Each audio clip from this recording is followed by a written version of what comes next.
الحمد لله على إحسانه والشكر له على توفيقه وامتنانه واشهد أن لا إله إلا الله وحده لا شريك له تعظيما لشأنه واشهد أن محمدا عبده ورسوله الداعي إلى رضوانه صلى الله عليه وعلى آله وأصحابه وسلم تسليما كثيرا إلى يوم الدين.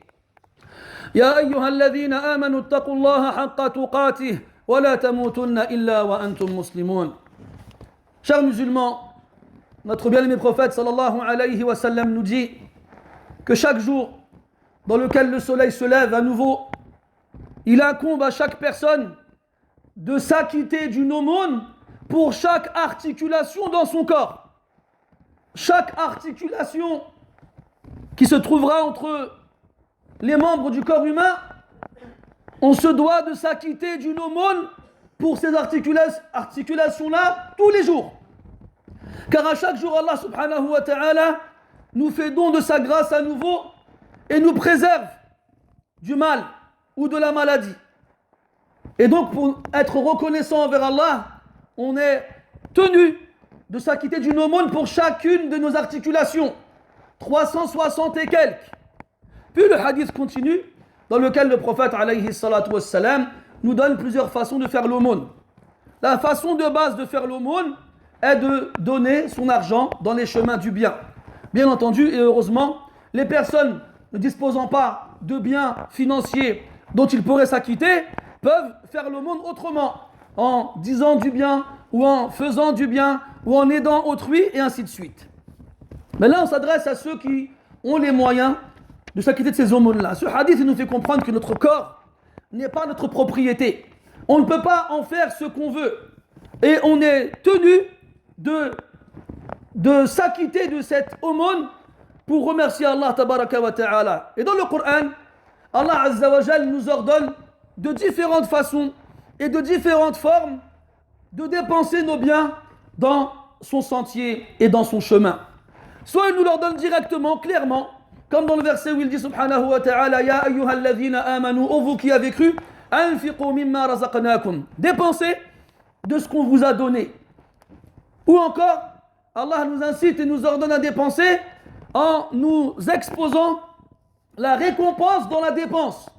Comme dans le verset où Allah subhanahu wa ta'ala dit Man dhal ladhi yuqridu Allah qardan hasana, celui qui fait don, celui qui prête à Allah un bon prêt, فيضاعف له وله أضعافا كثيرة, Allah lui multipliera la récompense de son don énormément. Ou encore, Allah subhanahu wa ta'ala va nous inciter à dépenser nos biens en mettant en évidence le mérite et la vertu de la personne qui dépense. Comme dans le verset où Allah subhanahu wa ta'ala nous dit et parmi les gens, il y en a qui vendent leur propre personne à Allah. Il y en a qui vendent leur propre personne à Allah. Et les savants du tafsir nous disent que ce verset a été révélé suite à une histoire qui est arrivée à un compagnon qui s'appelle Suhaib ibn Sinan al-Rumi radiyallahu anhu. Suhaib ibn Sinan n'était pas un arabe. Il s'est installé à la Mecque alors qu'il ne possédait rien et ne connaissait personne. Puis le temps passe, les années passent, il fait du commerce et devient un riche commerçant. Quand le prophète sallallahu alayhi wa sallam a quitté la Mecque pour aller à Médine, Suhaib radiyallahu anhu prépare ses affaires pour le rejoindre. Mais Quraysh l'empêche de partir. Et lui disent Tu es venu chez nous, tu n'avais rien en poche et tu as cru que tu allais partir maintenant après que tu sois devenu riche. Wallah, ça ne se passera jamais. Alors Suhaib leur dit Est-ce que si je vous donne tout ce que je possède, vous me laisserez partir? Ils ont dit d'accord. Alors il leur a dit Mes biens sont les vôtres. Puis il a quitté la Mecque et s'est rendu à Médine. En arrivant à Médine, lorsque le prophète alayhi salatu wassalam entendit cet exploit, le Coran a été révélé avec le verset qu'on vous a cité précédemment et il a accueilli Suhaib radiyallahu anhu en lui disant Rabih al-bay'a Aba Yahya ou Suhaib, Wallahi ya Aba Yahya ya Suhaib, tu as fait une bonne affaire, tu as fait une bonne affaire. Et il lui a répété 2 fois consécutives.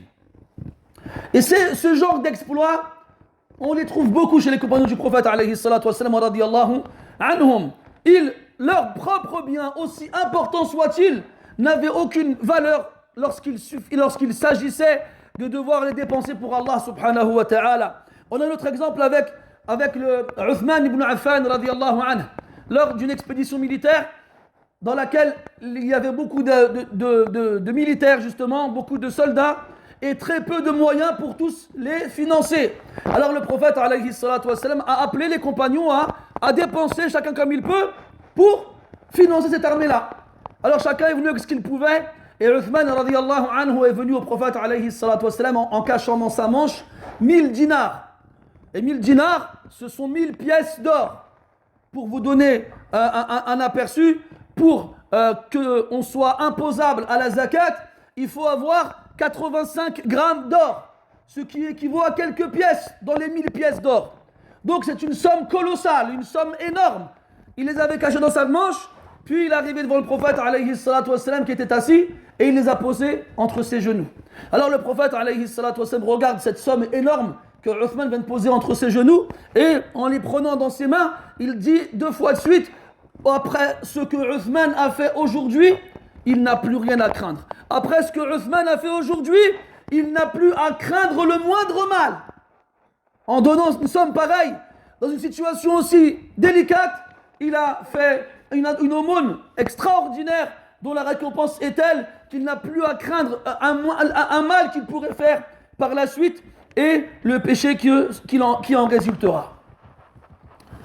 Mes frères, dans le Coran, Allah subhanahu wa ta'ala nous informe qu'en contrepartie, en parallèle de ce qu'on vient de dire, il y a des gens qui ne veulent pas donner leur argent. Il y a des gens qui refusent de donner de ce qu'Allah leur a donné.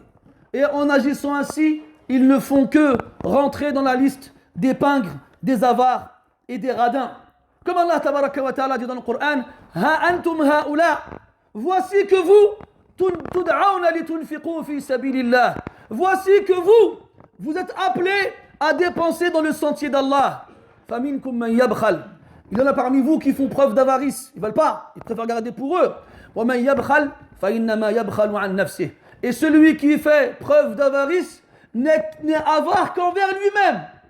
Celui qui fait preuve d'avarice n'est avare qu'envers lui-même. Allah nous informe aussi dans le Coran qu'il y a parmi les gens certains qui, en plus d'être avares, font tout pour convaincre les autres d'être comme eux. Comme quand Allah subhanahu wa ta'ala dit: Alladhina yabkhaloun wa ya'muruna an-nasa bil bukhl. Ceux qui sont avares et qui ordonnent aux gens d'être avares aussi. Ils ne veulent pas être avares tout seuls. Lorsque dans la mosquée, par exemple, les gens passent dans les rangs, lui, il ne veut pas donner. Et il voit tout le monde donner. Ça le gêne. Alors qu'est-ce qu'il souhaiterait? C'est que personne ne donne comme lui. Comme ça, au moins, il ne se sentira pas mal ou dans la gêne. Donc, ils sont avares et ordonnent aux autres d'en faire autant. Et aussi, Allah nous informe dans le Coran que parmi ces gens-là qui refusent de donner, il y en a qui donnent des excuses qui n'ont aucune valeur, des excuses qui ne valent rien. Comme quand Allah Ta'ala dit: وَإِذَا قِيلَ لَهُمْ أَنْفِقُوا مِمَّا رَزَقَكُمُ اللَّهُ. Et lorsqu'on leur dit: dépensez de ce qu'Allah vous a donné, قَالَ الَّذِينَ كَفَرُوا لِلَّذِينَ آمَنُوا. Ceux qui ont mécru dire à ceux qui ont cru: أَنُطْعِمُ مَنْ لَوْ يَشَاءُ اللَّهُ أَطْعَمَهُ. Allons-nous nourrir ceux, si Allah l'avait voulu, il les aurait nourris lui-même. Subhanallah. C'est Allah qui demande de dépenser. Oui, si Allah l'avait voulu, il les aurait nourris. Mais Allah, il nous éprouve avec les gens dans le besoin autour de nous pour que nous donnions de ces biens qu'il nous a donnés lui-même et qu'il attend de voir de notre part qu'on les donne à notre tour. Comme il dit dans l'autre verset: وَآتُوهُمْ مِنْ مَالِ اللَّهِ الَّذِي آتَاكُمْ. Et donnez-leur des biens d'Allah qu'il vous a donnés. Ces biens-là, Allah, il vous les a donnés pour que vous les donniez à votre tour. Comme dans notre verset, quand Allah tabaraka wa ta'ala il dit subhanahu wa ta'ala: Aminu billahi wa rasulihi wa anfiqu mimma ja'alakum mustakhlafina fih. Croyez en Allah et en son messager et dépensez avec quoi il a fait de vous des successeurs sur terre. Ces biens-là qui vous ont permis de succéder à ceux qui vous ont précédés. Donc, ces différentes formes d'avarice avec lesquelles les gens s'empêchent ou se convainquent mutuellement de ne pas donner, prends garde, cher musulman, à les avoir en toi. Prends garde à ressembler à ces personnes dont on vient de parler, dont Allah tabaraka wa ta'ala, contre lesquels Allah tabaraka wa ta'ala a mis en garde. Et aussi dans le Coran, mes frères, Allah subhanahu wa ta'ala nous ordonne donc de donner de nos biens en nous rappelant que ceux qui ne croient pas dépensent leurs biens. Pourquoi est-ce qu'ils dépensent leurs biens? Pour égarer les gens ou pour faire des obstacles, mettre des obstacles dans le sentier d'Allah subhanahu wa ta'ala. Il dit subhanahu wa ta'ala: Inna alladhina kafaru yunfiquna amwalahum liyasuddu an sabilillah. Ceux qui ont mécru dépensent leurs biens afin de faire des obstacles dans le sentier d'Allah, afin d'égarer les gens du sentier d'Allah. Dans l'autre verset, Allah Ta'ala dit: Alam tara ila alladhina utu nasiban min al-kitab. As-tu vu seulement ceux qui ont reçu une partie du livre? Yashtaruna ad-dalala. Ils achètent l'égarement. Wa yuriduna an tadillu as-sabil. Et ils veulent que vous vous égariez du droit chemin. Et Allah il dit subhanahu wa ta'ala encore: Wa min an-nas man yashtari lahwa al-hadith liyudilla an sabilillahi bighayri ilmin wa yattakhidhaha huzwa. Et parmi les gens, il y en a qui achètent la parole futile afin d'égarer les gens du droit chemin. Donc, on a ceux qui ne veulent pas donner et qui refusent de donner et qui souhaitent et ordonnent aux autres de ne pas donner et qui se cachent derrière des excuses fausses pour ne pas donner. Et on a ceux qui donnent, mais pour égarer les gens. On a ceux qui donnent pour mettre des obstacles dans le sentier qui mène vers Allah subhanahu wa ta'ala. Et nous sommes entre ces deux parties-là. Nous sommes les croyants à qui Allah a ordonné de donner et nous a interdit de leur ressembler. Donc mes frères, donc chers musulmans, dépensons et donnons tant que nous en sommes capables, car aujourd'hui nous avons, mais nous ne savons pas si demain nous aurons encore. Aujourd'hui nous sommes vivants et nous pouvons donner, et demain peut-être que nous allons mourir et alors nous n'aurons plus le moyen de donner. Allah dans le Coran nous informe que le seul souhait que les croyants émettent après leur mort, c'est de revenir sur terre. Pourquoi faire? Pour faire une aumône. Comme Allah subhanahu wa ta'ala dit: وَأَنْفِقُوا مِمَّا رَزَقْنَاكُمْ مِنْ قَبْلِ أَنْ يَأْتِيَ أَحَدَكُمُ الْمَوْتِ. Et dépensez de ce qu'on vous a donné avant que la mort ne vienne à l'un d'entre vous. فَيَقُولُ, alors il dira: Rabbi, لَوْلَا أَخَّرْتَنِي إِلَى أَجَلٍ قَرِيبٍ. Oh Seigneur, si seulement tu m'avais ajourné à une échéance proche, laisse-moi juste un peu de temps en plus. Ça veut dire ça. Je suis mort aujourd'hui, puis je demande à Allah: laisse-moi revenir un court instant, un court moment. Pourquoi faire? Pour aller manger? Pour aller boire? Pour aller t'habiller? Pour sortir, t'amuser? Non. فَأَصَّدَّقَ, pour que je fasse l'aumône. وَأَكُنْ مِنَ الصَّالِحِينَ, et ainsi je ferai partie des vertueux. Et qu'on sache, mes frères, qu'on le veuille ou non, si on veut donner, tant mieux. Si on ne veut pas donner, eh bien sachez qu'il viendra un jour où tout le monde voudra donner. Tout le monde. Un jour dans lequel Allah n'acceptera rien de personne. Ce jour-là. Allah dans le Coran il dit: وَلَوْ أَنَّ لِلَّذِينَ ظَلَمُوا مَا فِي الْأَرْضِ جَمِيعًا وَمِثْلَهُ مَعَهُ لِيَفْتَدُوا بِهِ مِنْ سُوءِ الْعَذَابِ يَوْمِ الْقِيَامَةِ أو لَفْتَدَوْا بِهِ مِنْ سُوءِ الْعَذَابِ يَوْمَ الْقِيَامَةِ. Si ceux qui ont été injustes possédaient tout ce qu'il y a sur terre, s'ils possédaient la terre et tout ce qu'il y a dedans avec et son équivalent avec, pour payer une rançon contre le châtiment d'Allah le jour de la résurrection, ils le feraient. Et dans un hadith rapporté par l'imam Ahmed, le prophète dit sallallahu alayhi wa sallam qu'on fera venir un homme des gens de l'enfer et on lui dira: comment as-tu trouvé ta nouvelle demeure? Il répondra: la pire des demeures possibles. Il est en enfer. Alors Allah lui dira: est-ce que tu serais prêt à me donner tout ce qu'il y a sur terre en or pour racheter ta liberté? L'homme il répondra: bien sûr ya Rabbi, sans aucun doute, sans aucune hésitation. Et là Allah lui dira: tu mens, menteur, je t'ai demandé moins que ça et plus facile que ça et tu n'as pas voulu le faire. Puis Allah ordonnera à ce qu'il soit renvoyé en enfer. C'est ça qu'il faut se dire, mes frères. Cet argent est dans nos mains aujourd'hui, demain il ne le sera pas.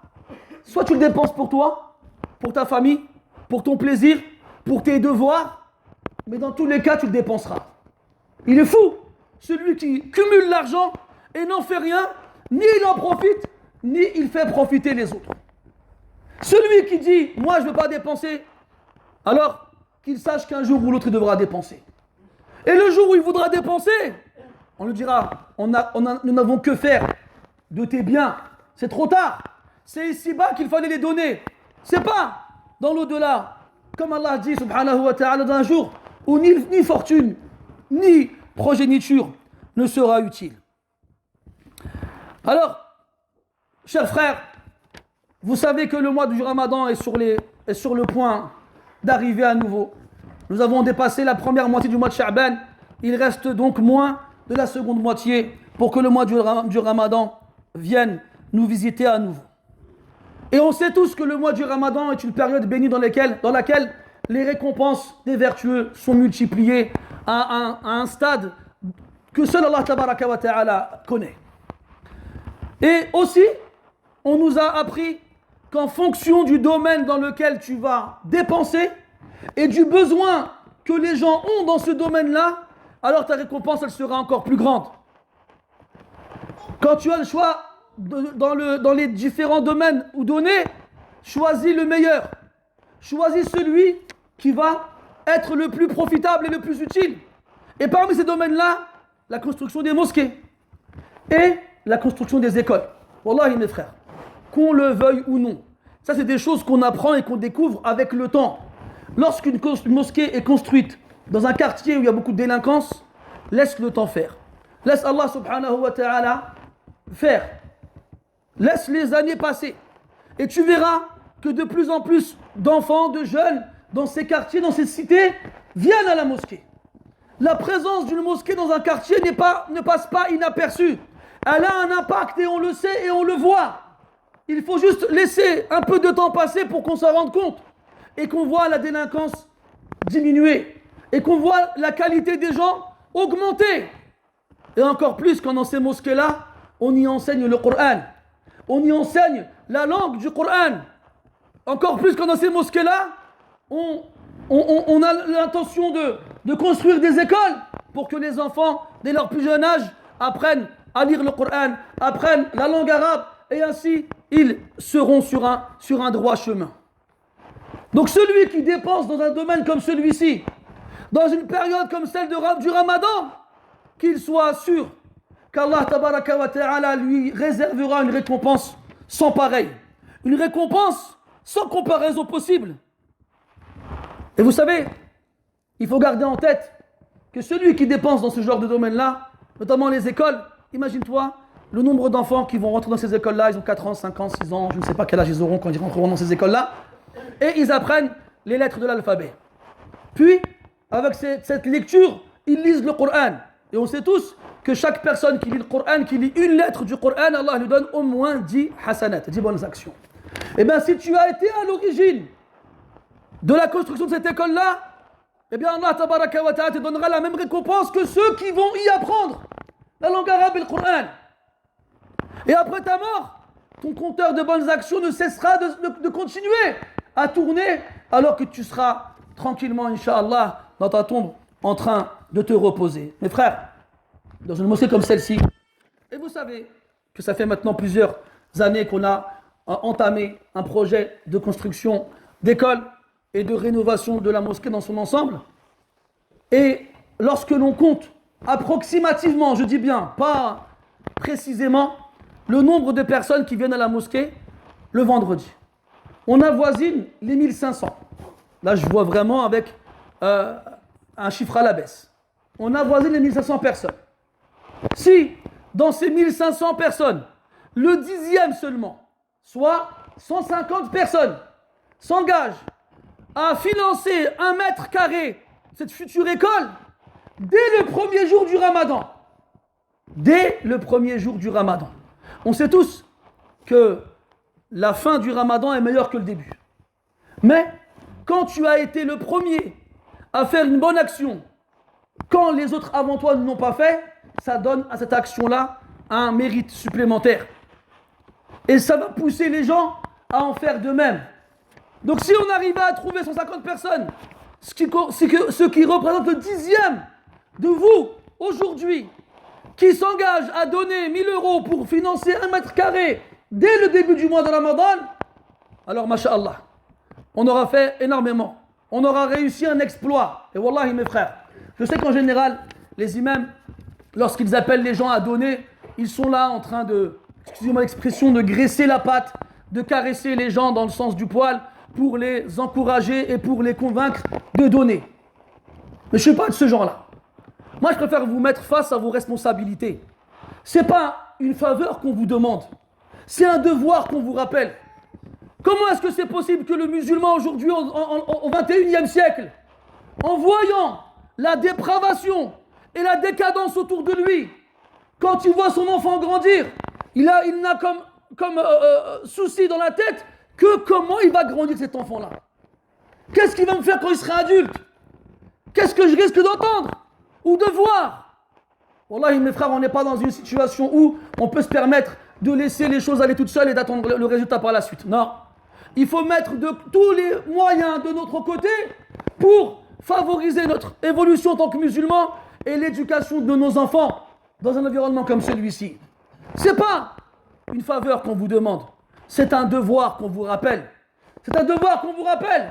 Comme vous vous souvenez quand le Covid a commencé et qu'on entend qu'il n'y a pas assez de lits dans les hôpitaux, qu'il n'y a pas assez d'infirmiers, il n'y a pas assez de médecins. Les gens sont sortis dans la rue, ils ont montré leur mécontentement parce qu'ils ont vu le besoin. Ils ont vu le besoin d'avoir des médecins et des infirmiers et des hôpitaux et des services hospitaliers compétents et un nombre de lits suffisant et j'en passe et d'autres. Vous vous souvenez les crises qu'il y a eu quand il n'y avait pas assez de masques? Vous vous souvenez les crises qu'il y a eu? On les a tous suivis à la télé ou ailleurs. Nous aujourd'hui, on évolue dans une société où les gens ne connaissent rien de leur religion. Absolument rien. Et on voit les résultats catastrophiques tous les jours de personnes qui se disent musulmans et musulmanes et qui ne font rien de l'islam, ni de près ni de rien. De loin, pardon. Et quand on leur demande pourquoi vous faites ça, ils disent c'est dans l'islam, on a le droit dans l'islam. Mais de quel droit tu te permets de statuer de ce qu'on a le droit ou pas de faire dans l'islam? Tu n'as pas le droit. Mais le problème, c'est que cette ignorance, elle est devenue tellement basique et banale que ça ne gêne plus personne. Ça ne gêne plus personne. Wahad avant, quand il buvait du vin en public, même pas avant, on se cachait quand il buvait du vin. Et si jamais on le surprenait, il disait astaghfirullah, faites dua pour moi. Il demandait aux gens qu'on fasse dua pour lui. Aujourd'hui, celui qui boit du vin, il ne se cache pas. Et quand tu lui dis pourquoi tu bois du vin, il dit c'est halal. Il n'y a rien qui est interdit dans le Coran. Hasbunallah wa ni'mal wakil. Et attendez, si les choses continuent dans ce chemin-là, attendez les répercussions, les catastrophes auxquelles on fera face dans 10 ans, dans 20 ans, dans 30 ans. Et Allah Ta'ala seul sait ce qui risque d'arriver plus tard. Et aussi, est-ce qu'on n'est pas responsable de tout ça? Quand chacun ici pense à son plaisir personnel, je vais m'acheter la dernière voiture, le dernier téléphone, je vais me faire des vacances bien, je vais me faire plaisir, je vais me mettre bien, je vais mettre ma famille bien. Nous, on pense à se mettre bien dans le dunya seulement. Mets-toi bien comme tu veux, fils de dunya. C'est pas grave. Quand tu arriveras le jour de la résurrection et que tu te rendras compte que tu n'as pas mis assez de côté pour être bien dans l'au-delà, là, tu commenceras à avoir peur. Là, tu commenceras à trembler. Là, tu commenceras à pleurer. Là, tu commenceras à prier, à implorer, à supplier, à demander à Allah, ya Allah, fais-moi revenir sur terre. Je t'en supplie, je t'implore, fais-moi revenir sur terre, je te promets que l'argent que j'aurai, il partira entièrement dans ton sentier. C'est trop tard, mes frères. Une fois passé de l'autre côté, tu ne peux pas revenir en arrière. Tu ne peux pas revenir en arrière, c'est fini. C'est fini. Alors ces personnes qu'on croit être les nôtres, vendons-les à leurs propriétaires. Et wallah, c'est une grâce qu'Allah nous fait. T'imagines toi? Il nous crée, il nous donne la vue, l'ouïe, le goût, le toucher, tous les sens, le corps, la santé, des articulations qui fonctionnent. Il te donne la santé, la sécurité. Il te donne des parents, des enfants, de l'argent. Et il te propose de lui vendre ce que lui t'a donné. Et regarde contre quoi il te l'achète. Regarde contre quoi il te l'achète. Contre un paradis qui est plus large que les cieux et la terre. Est-ce que ça vaut l'échange? Pour nous, sans aucun doute. Allah, il n'a rien à gagner dans cet échange-là. C'est lui qui nous a créés. C'est lui qui nous a donné. Et il te demande de lui vendre ce qu'il t'a donné lui, avec une marchandise qui dépasse, sans aucune comparaison possible, ce que toi tu lui donnes en échange. Est-ce qu'on ne devrait pas se précipiter pour ça? Et c'est là qu'on verra justement ceux qui devancent les autres. As-sabiqin, ceux qui devancent les autres, qui font le bien avant les autres. Quand ils entendent une proposition qui leur est faite, ils n'hésitent pas et foncent. Et ceux qui foncent ici-bas dans le bien seront les premiers à foncer dans l'au-delà lorsqu'ils traverseront le pont dressé au-dessus de l'enfer et seront les premiers à rentrer au paradis. Est-ce que ce n'est pas une raison suffisante pour tous nous motiver? فنسأل الله سبحانه وتعالى أن يجعل بيننا وفينا أمثال صهيب وعثمان. اللهم اجعل فينا ومن بيننا أمثال صهيب وعثمان وأمثال أبي بكر وعمر. اللهم اجعل فينا ومن بين أيدينا كرماء أسخياء ولا تجعل فينا بخلاء يا رب العالمين. اللهم اجعلنا ممن ينفق أمواله في سبيلك وابتغاء مرضاتك وفي نيل رحمتك وبركتك يا أرحم الراحمين. اللهم اجعلنا من السابقين إلى الخيرات. اللهم اجعلنا من السابقين إلى الخيرات. اللهم اجعلنا من السابقين إلى الخيرات. ربنا آتنا في الدنيا حسنة وفي الآخرة حسنة وقنا عذاب النار. جاءني بعض الإخوة قبل أن أدخل المسجد كل يطلب الدعاء لأحد أقاربه. أنا ما تذكرت جميع هذه المعلومات غير أن يدعو الله تبارك وتعالى أن يشفي جميع مرضى المسلمين. اللهم اشف جميع مرضى المسلمين. أحد الإخوة طلب الدعاء لأخته المريضة في حالة حرجة. نسأل الله تبارك وتعالى أن يخفف عنها وأن يخفف ألمها وأن يشفيها، وإن قدر غير ذلك أن يخرج أن يجعل روحها تخرج في روح وريحان برب راض غير غضبان. وأحد الإخوة كذلك طلب الدعاء لجدته وهي مريضة أيضا. نسأل الله سبحانه وتعالى أن يحسن لها الختام، ونسأل الله سبحانه وتعالى أن يقبض روحها على لا إله إلا الله، وإن قدر لها البقاء أن يشفيها شفاء لا يغادر سقما، وأن يشفي معهما جميع مرضى المسلمين. سبحانك اللهم وبحمدك أشهد أن لا إله إلا أنت نستغفرك ونتوب إليك. وصلى الله على نبينا محمد وعلى آله وأصحابه أجمعين، والحمد لله رب العالمين. وقوموا إلى صلاتكم يرحمكم الله.